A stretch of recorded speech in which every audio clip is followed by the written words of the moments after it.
right, Joe Biden apparently wants to mark the end of his inauspicious presidency with fireworks and large bangs, but not the types we're used to seeing explode overhead on celebratory occasions. But by green-lighting the use of long-range weapons, the senator was just referencing, that could hit inside Russia.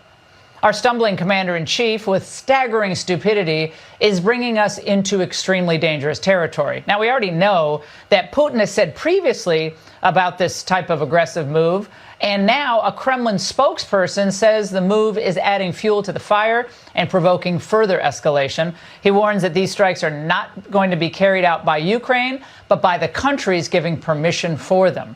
That means us. Joining us now, Missouri Senator Josh Hawley. Senator, Putin went on the record earlier today, basically said that same thing. Are you concerned this is going to increase the chances that he is going to move forward and put those North Korean soldiers, 100,000 of them, to deploy and ratchet this thing up even further?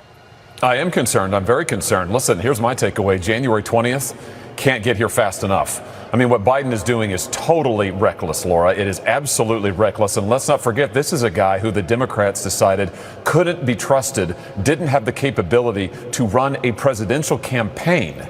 And now here he is, potentially leading us down the path to World War III with just weeks to go in his presidency. It is unbelievably reckless and irresponsible.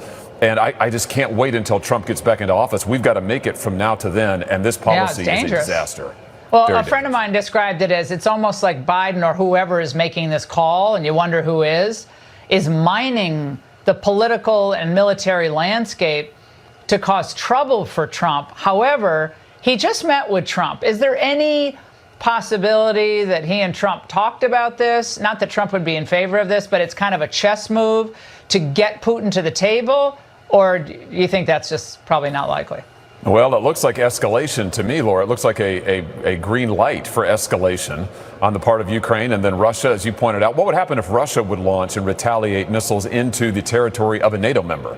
Then our treaty obligations would be triggered. Then we're talking about a full-scale war. I can't imagine that President Trump wants that. He's been totally against it.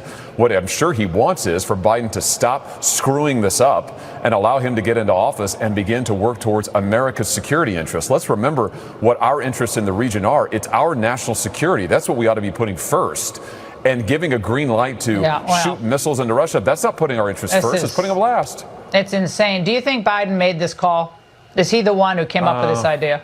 I don't think Biden's making any calls. I think it's other people within the deep state who want this conflict to go on forever. This is escalation, and I think that's what's going on here. Yeah, trying to prevent Trump from actually being able to, pull out of the situation. Exactly. That's what they did in Afghanistan to him. Senator, as always, thank you so much. Thank you.